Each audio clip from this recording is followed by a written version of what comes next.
Magandang araw po. Ang rami nagtatanong sa akin tungkol sa thyroid problem, goiter, thyroid, bukol sa leeg, ano daw gagawin nila. Walang pera, hindi makapa-check up sa doktor o takot maka-check up sa doktor. Ito po gagawin natin para makatipid kayo, maintindihan yung sakit sa thyroid.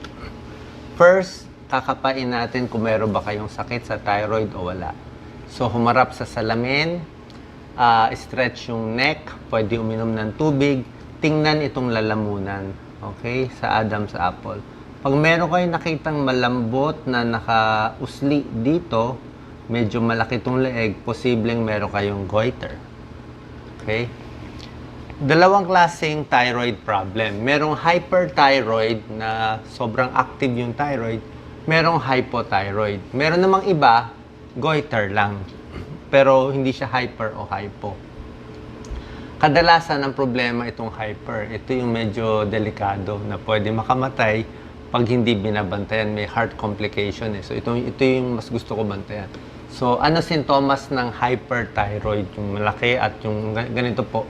Ang pinaka-symptoms niya ito, yan, kita nyo, lumalaki ang mata. Ito malala na to. Pag lumaki na yung mata, medyo end stage na po yan. Kita nyo yung itim ng buong mata. Sintomas ng hyperthyroid, namamayat, pinapawisan, nanginginig. Ito yung kamay, nagtetremors, ninenervyos, balisa, nagtatae, pinapawisan. Basta madalas sila mainitan. Kahit may aircon, nainitan sila.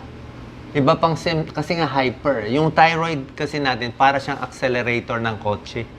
So, pag hyperthyroid, parang ang bilis ng takbo. Kaya ang bilis ng heart rate, malaki thyroid, namumula yung muka, di ba? Laging pawis, nanginginig, dudumi, 2-3 beses ang araw. Ang gagawin natin, ganito po, para makasimple tayo, magpapa-blood test na po kayo. Pwede kayo magpa-blood test ng TSH at free T4. Pwede rin free T3, pero mas mahal kung tatlo Normally, TSH, free T4, free T3, or kung nagtitipid, itong dalawa lang. Pag nakita nyong normal ang resulta ng TSH, T4, normal kayo. Ibig sabihin, hindi hyperthyroid, hindi hypothyroid. Babantayan lang kung may bukol, pero at least hindi nagloloko yung thyroid gland.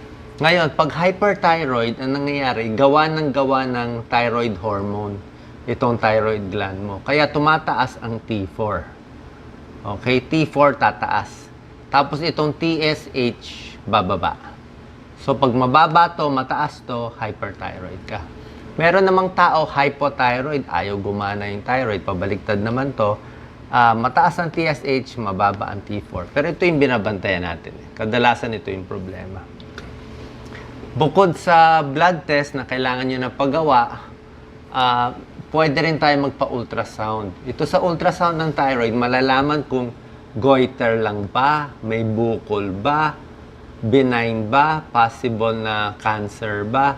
Makikita niya kung may bukol, masusukat pa niya. Tsaka masisigurado kung taba lang ba o goiter yon.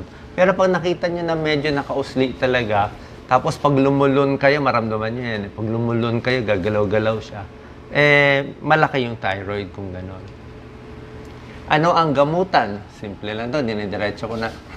Ang gamutan sa hyperthyroid, to pang hyperthyroid, pwedeng tableta muna. Ito yung mga tableta na binibigay. Methimazole, PTU. Pag hindi nakuha sa tableta, yung iba nagre-radioactive iodine. Okay, ito rin isang option. Pinapainom to, tapos after that, makokontrol na yung hyperthyroid. Meron namang surgery, inooperahan kung hindi makuha. Ito talaga mas permanent. Ito sa thyroid disease. So, focus lang tayo muna sa medical na gamutan.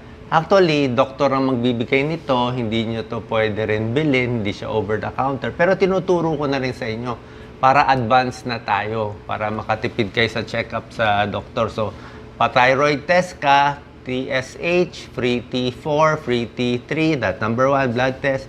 Pangalawa, pwede ka na pa-thyroid ultrasound sa mga laboratory, sa mall.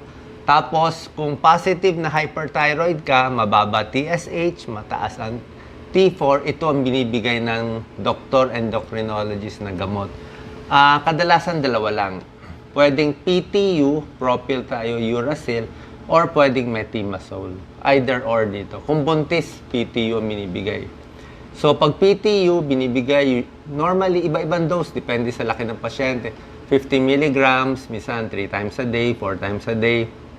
Itong methimazole, merong tapazole, merong tapdin. Ang average dose, mga siguro 20 milligrams, 10 to 20 milligrams. Pag umpisa, ang endocrinologist mataas magbigay ng dosis. Pero in the end, ang average ang minemaintain ko mga 10 to 20 milligrams a day. Tapos, after 4 weeks to 6 weeks bago gagaling, chine-check natin yung thyroid function. Ganun lang po kasimple. Inom lang ng gamot, 10, 20 milligrams a day. And after 4 to 6 weeks, titingnan kung magno-normalize na yung TSH pati T4. Yan ang kadalasang maintenance. Pero, hindi po ganun kadali. Siyempre, meron din binabantayan ng doktor, baka may side effect.